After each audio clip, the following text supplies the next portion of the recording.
南新化一间豆油工厂发生着同案的意外，有3个员工咧清洗着豆油槽的时阵，昏倒伫个油槽内底，有生命危险。其他的同事发现，赶紧拿电锯，把这个豆油槽锯开救人。消防局赶到场，把3个人送病院抢救，初步研判3个人可能是输着化学的物质，才死昏昏去。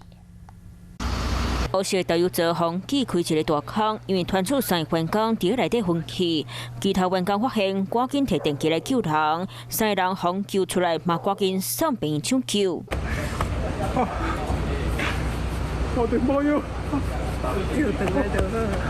听到同事出意外，其他员工是听甲真艰苦，嘛祈求保庇并安无事。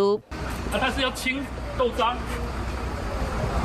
渣，他下去也是会窒息，因为。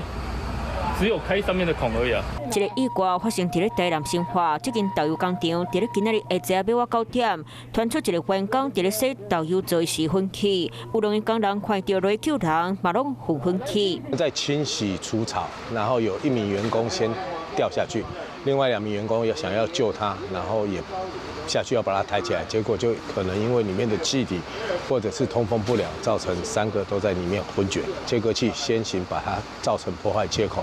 然后后来我们接手再把它弄大一点，把人抬出来。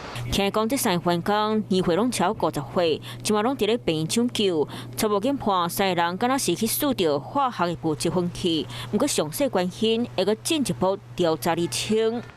Hello， 我是冯薇芝，想要抢先掌握最及时的新闻资讯吗？赶快订阅、按赞、开启小铃铛，锁定华视新闻 YouTube 频道。